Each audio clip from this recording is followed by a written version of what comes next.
Damos comienzo a un nuevo comentario bíblico expositivo. Servidores de Dios. Quien te habla es Manuel Cornejo. En esta ocasión estaré compartiendo la primera epístola de Pedro, capítulo 1 y versículo 7, donde dice: para que sometida a prueba vuestra fe, mucho más preciosa que el oro, el cual, aunque perecedero, se prueba con fuego, sea hallada en alabanza, gloria y honra cuando sea manifestado Jesucristo. Comienza este versículo 7 afirmando de manera explícita la razón de que ellos se regocijan para que sea sometida a prueba su fe, mucho más preciosa que el oro, el cual, aunque perecedero, se prueba con fuego. Y esta perspectiva sobre la tribulación no solo que no disminuye el gozo, sino que en realidad produce gozo triunfante, ya que la experiencia es válida para la fe de los cristianos. Y es una prueba que se usa para descubrir el análisis mental, ya que el proceso del análisis pone al descubierto la pureza del mental y determina su verdadero contenido y valor después de todas las impurezas que se han fundido. Note lo que dice en Proverbios capítulo 7 versículo 3. Lígalos a tus dedos, escríbelos en la tabla de tu corazón. Y Zacarías capítulo 3 y versículo 9 dice: y meteré en el fuego a la tercera parte, y los fundiré, como se funde la plata, y los probaré, como se prueba el oro. Él invocará mi nombre, y yo le oiré. Y dice: pueblo mío, y él dirá: Jehová es mi Dios. Por analogía, Dios prueba la fe del creyente a fin de revelar su autenticidad. Job capítulo 23, versículo 10 dice: mas él conoce mi camino, me probará y saldré como oro. Lo que hace no porque deba descubrir quién es un verdadero creyente, sino para que los creyentes obtengan gozo y confianza en su fe probada, como nos señala también la fe que fue aprobada en Abraham, en Génesis capítulo 22 y los versículos 1 al 19. Y también el ejemplo de las semillas en suelos poco profundos y espinosos. Mateo capítulo 13 y versículo 5 al 7 dice: parte cayó en el pedregal, donde no había mucha tierra, y brotó pronto, porque no tenía profundidad de tierra. Pero, salido el sol, se quemó, y porque no tenía raíz, se secó. Y parte cayó entre espinos, y los espinos crecieron y la ahogaron. La expresión adjetiva prueba de vuestra fe, más exactamente, el residuo probado de vuestra fe, ya que capta la esencia del proceso del análisis espiritual. Además de Abraham, en el Antiguo Testamento contiene varios ejemplos más de cómo Dios pone a prueba la fe de su pueblo. Por ejemplo, en Éxodo capítulo 16, versículo 4, dice: he aquí, yo os haré llover pan del cielo, y el pueblo saldrá y recogerá diariamente la porción de un día, para que yo le pruebe si anda en mi ley o no. Y también en Deuteronomios capítulo 8 y versículo 2 vemos aquí como Moisés ordenó a los israelitas diciéndole: y te acordarás de todo el camino por donde te ha traído Jehová tu Dios estos 40 años en el desierto, para afligirte, para probarte, para saber lo que había en tu corazón, si habías de guardar o no sus mandamientos. Para todo el libro de Job, es el ejemplo clásico de que Dios pone a prueba a un creyente, sin importar lo que Satanás, con el permiso de Dios, arrojara sobre Job. Este nunca dejó de confiar en el Señor. Noten lo que dice en Job, capítulo 1 y versículo 6. Un día vinieron a presentarse delante de Jehová los hijos de Dios, entre los cuales vino también Satanás. Y Job capítulo 2 y los versículos 9 y 10 dice: Entonces le dijo su mujer: ¿Aún retienes tu integridad? Maldice a Dios y muérete. Y él le dijo: Como suele hablar cualquiera de las mujeres fatuas, has hablado. ¿Recibiremos de Dios el bien y el mal? ¿No lo recibiremos? En todo esto no pecó Job con sus labios. Tengas en cuenta que, a pesar de los esfuerzos tan impropiados de sus amigos por consolarlo y aconsejarle, y de que constantemente lo juzgaron mal, además de la exigencia de su esposa, sin fe de que maldijera a Dios y se muriera, Job permaneció firme y su fe resultó ser verdadera, como señala el capítulo 27 de Job, capítulo 1, versículo 6. Y también se fortaleció en gran manera, como señala el capítulo 42 y los versículos 1 al 6. Y ahora Pedro usó el oro en su analogía porque era el más precioso y apreciado de todos los metales. En Esdras capítulo 8 y versículo 27 dice: Además, 20 tazones de oro de 1000 dracmas y 2 vasos de bronce bruñidos muy bueno, preciados como el oro. Y el Salmo 19 y versículo 10 dice: Deseables son más que el oro y más que mucho oro afinado, y dulces más que miel y que la que destila del panal. Tengas en cuenta que en tiempos antiguos eran la base para la mayoría de transiciones monetarias. Ezequiel capítulo 27 y versículo 22 dice: Los mercaderes de Saba y de Raama fueron también tus mercaderes con lo principal de toda especiería y toda piedra preciosa, y oro vinieron a tus ferias. Así pues, como el fuego separa el oro de la escoria inútil, así también Dios usa los sufrimientos y las pruebas para aislar la verdadera fe de la manifestación superficial. Sin embargo, aunque el oro se puede purificar, al ser probado con fuego es perecedero. Santiago capítulo 5 y versículo 3 dice: Vuestro oro y plata están enmohecidos, y su moho testificará contra vosotros, y devorará del todo vuestras carnes como fuego. Habéis acumulado tesoros para los días postreros. Y note que, aun así, la fe probada es eterna, haciéndola más preciosa que el oro.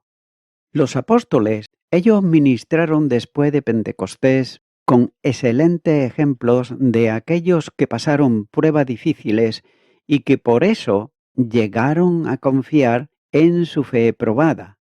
Luego de que los líderes judíos lo azotaran por continuar predicando el Evangelio, como dice Hechos de los Apóstoles capítulo 5 y versículo 41, los apóstoles salieron de la presencia del concilio gozosos de haber sido tenidos por dignos de padecer ofrenda por causa del nombre. Y nótese que ellos se regocijaban no solo porque Dios los consideró dignos de padecer por causa de la justicia, sino indudablemente debido a la confianza que ellos tuvieron al pasar la prueba.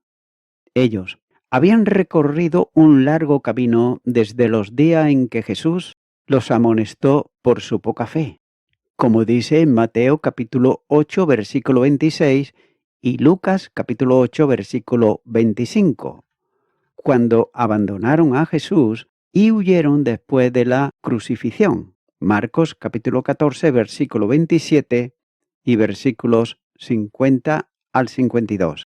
Y también cuando Pedro lo negó 3 veces. Lucas capítulo 22 versículos 54 al 62. Sigue diciendo este versículo: sea hallada en alabanza, gloria y honra cuando sea manifestado Jesucristo. La reflexión del apóstol acerca de la fe probada en la primera parte de este versículo 7 lleva en realidad a su punto principal en la segunda mitad, es decir, que los creyentes deben regocijarse en la perspectiva de una honra prometida. En última instancia, la verdadera fe llega a través de todos los problemas y sufrimientos de la vida y obtiene honra eterna de parte de Dios. Así pues, el enfoque de Pedro no está en los cristianos que honran a Dios, aunque lo estarán haciendo. Mateo capítulo 28 y los versículos 16 y 17 dice: Pero los 11 discípulos se fueron a Galilea, al monte donde Jesús le había ordenado, y cuando lo vieron, le adoraron. Pero algunos dudaban. Dios concederá alabanza, gloria y honra a los creyentes cuando sea manifestado Jesucristo. Es increíble que ellos, quienes en esta vida están llamados a honrar siempre al Señor, puedan por su fidelidad en las pruebas provocar alabanza de parte del Señor en la vida venidera. El primer libro de Samuel, capítulo 2 y versículo 26 dice: Y el joven Samuel iba creciendo y era acepto delante de Dios y delante de los hombres. El Salmo 106, versículo 4 dice: Acuérdate de mí, oh Jehová, según tu benevolencia para con tu pueblo. Y Hechos de los Apóstoles, capítulo 7, versículo 46 dice: Este halló gracia delante de Dios y pidió proveer tabernáculo para el Dios de Jacob. Visítame con tu salvación. Cerca de la conclusión de su parábola de los talentos, Jesús manifestó a los discípulos cuando les dijo: Y su Señor le dijo: Bien, buen siervo y fiel, sobre poco has sido fiel, sobre mucho te pondré. Entra en el gozo de tu Señor. Llegando también el que había recibido 2 talentos, dijo: Señor, 2 talentos, me entregates, aquí tienes, he ganado otros 2 talentos sobre ellos. Su señor le dijo: Bien, buen siervo y fiel, sobre poco has sido fiel, sobre mucho te pondré, entra en el gozo de tu Señor. Tengas en cuenta que la fe que salva y sus buenas obras resultantes siempre son de que reciban elogio divino. Romanos capítulo 2 y versículo 29 dice: Es judío el que lo es en lo interior, y la circuncisión es la del corazón, en espíritu, no en letra, la alabanza del cual no viene de los hombres, sino de Dios. Que Dios alabara la fe que salva y la verdadera fidelidad en medio de las dificultades es realmente sorprendente, por más que en primera instancia ambas sean dones de su gracia y poder. Filipenses capítulo 1 y versículo 29 dice: Porque a vosotros os es concedido a causa de Cristo no solo que creáis en Él, sino también que padezcáis por Él. Tal alabanza para los creyentes demuestra la suprema generosidad del Señor. Salmo 33, versículo 5 dice: Él ama justicia y juicio, de la misericordia de Jehová está llena la tierra. El Salmo 104, versículo 24 dice: Cuán innumerables son tus obras, oh Jehová, y cites todas ellas con sabiduría, la tierra está llena de tus beneficios. Y la segunda carta a los Corintios, capítulo 8 y versículo 9, dice: Porque ya conocéis la gracia de nuestro Señor Jesucristo, que por amor a vosotros se hizo pobre, siendo rico, para que vosotros, con su pobreza, fueseis enriquecidos. Pedro también usa el término gloria, que así como alabanza, se refiere a lo que los creyentes reciben de Dios. Y esto repite la enseñanza también del apóstol Pablo, cuando dice: el cual pagará a cada uno conforme a sus obras, vida eterna a los que perseverando en bien hacer, buscan gloria y honra e inmortalidad, pero gloria y honra y paz a todo el que hace lo bueno, al judío primeramente y también al griego. Romanos capítulo 2, versículos 6 y 7. Tengas en cuenta que gloria podría relacionarse mejor a la semejanza a Cristo, con que Dios dotara a cada creyente. El Evangelio de Juan, capítulo 17, versículo 22, nos dice: la gloria que me dites yo les he dado, para que sean uno, así como nosotros somos uno. Y Romanos capítulo 9 y versículo 23 dice: y para hacer notorias las riquezas de su gloria, las mostró para con los vasos de misericordia, que él preparó de antemano para gloria. Jesucristo fue Dios encarnado. El Evangelio de Juan capítulo 1 y versículo 14 dice: y aquel Verbo fue hecho carne y habitó entre nosotros, y vimos su gloria, gloria como del unigénito del Padre, lleno de gracia y de verdad. Y el apóstol Juan declara: sabemos que cuando Él se manifieste, seremos semejantes a Él, porque le veremos tal como Él es. Primera carta de Juan, capítulo 3, versículo 2. Honra probablemente se refiere a las recompensas que Dios dará a los creyentes debido a su servicio a Él. Y el apóstol Pablo explica esto con más detalle en la primera carta a los Corintios, capítulo 3 y los versículos 10 al 15, donde dice: conforme a la gracia de Dios que me ha sido dada, yo como périto, arquitecto, puse el fundamento y otro edificó encima, pero cada uno mire cómo sobreedifica, porque nadie puede poner otro fundamento que el que está puesto, el cual es Jesucristo. Y si sobre este fundamento alguno edificare oro, plata, piedras preciosas, madera, heno, hojarasca, la obra de cada uno se hará manifiesta, porque el día la declarará, pues por el fuego será revelada, y la obra de cada uno, cual cerca el fuego, la probará. Si permaneciere la obra de alguno que sobreedificó, recibirá recompensa. Si la obra de alguno se quemare, él sufrirá pérdida, si bien él mismo será salvo, aunque así como por fuego. Y también nos dice en la segunda carta a los Corintios, capítulo 5 y versículo 10, porque es necesario que todos nosotros comparezcamos ante el tribunal de Cristo, para que cada uno reciba según lo que haya hecho mientras estaba en el cuerpo, sea bueno o sea malo. Y Colosenses capítulo 3, versículo 24 dice: sabiendo que del Señor recibiréis la recompensa de la herencia, porque a Cristo el Señor servís. Este triple tributo, alabanza, gloria y honra, ocurre cuando sea manifestado Jesucristo. Manifestado se refiere a la segunda venida de Cristo y en particular se enfoca en la época en que regrese para premiar a su pueblo redimido. Más adelante, en este mismo capítulo, dice: Pedro vuelve a dirigirse a sus lectores hacia esta realidad, cuando dice: por tanto, ceñid los lomos de vuestro entendimiento, sed sobrios y esperad por completo en la gracia que se os traerá cuando Jesucristo sea manifestado. Primera carta de Pedro, capítulo 1, versículo 13.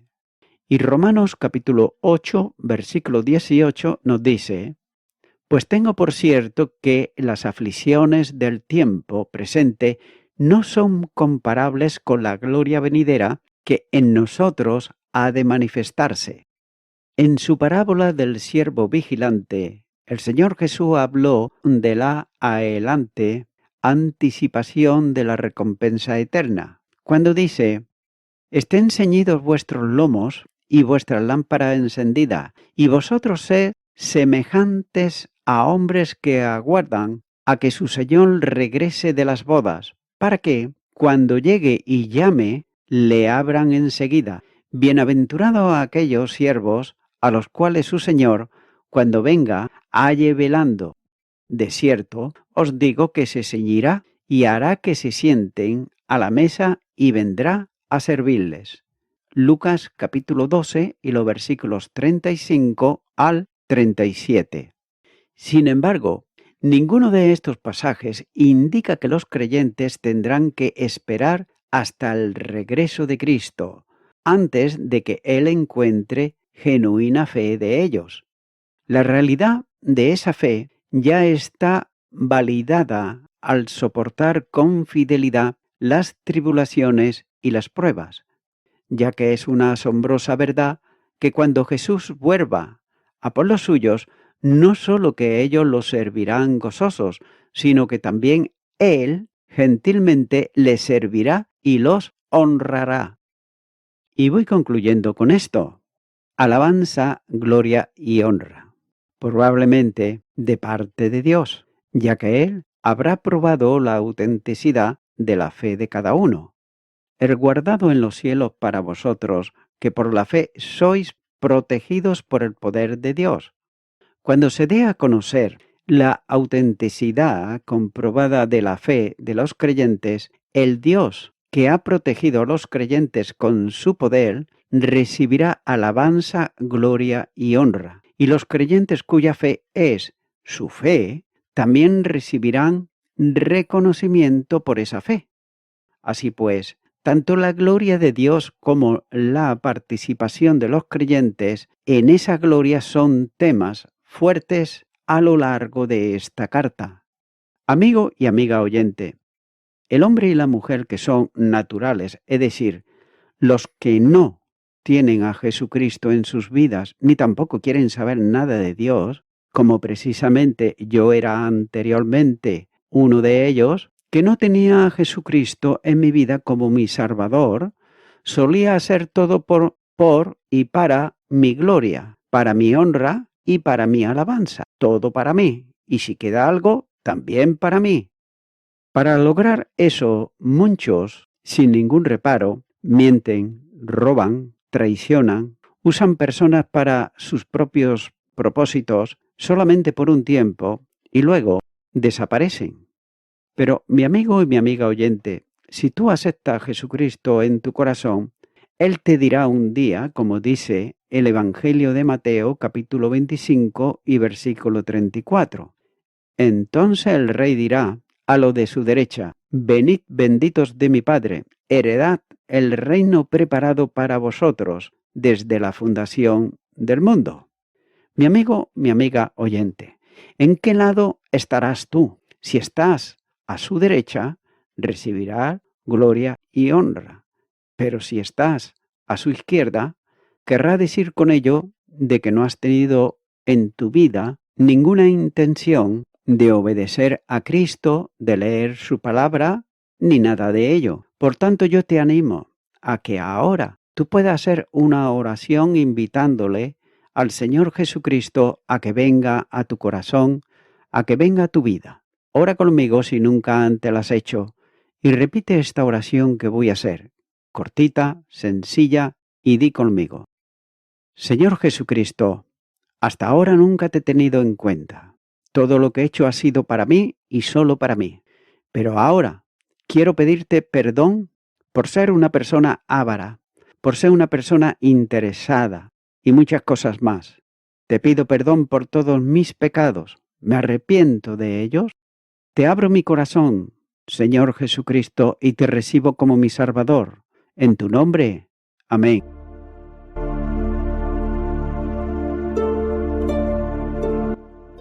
Amigo y amiga oyente, si tú has hecho esta oración de corazón, te recomiendo que comiences a orar a Dios, en primer lugar, en el nombre del Señor Jesucristo. Orar a Dios no es rezar, sino que es hablar con una persona. También te recomiendo que leas la palabra de Dios y lo hagas a diario. Comienza, por ejemplo, con el Nuevo Testamento. Y también, por último, te recomiendo que para que puedas crecer espiritualmente, te congregues en una iglesia cristiano-evangélica, donde se predique, se enseñe y se practique la sana doctrina y la palabra de Dios. Congrégate ahí y con el tiempo podrás crecer espiritualmente y también servir al Señor Jesucristo. Que Dios te bendiga.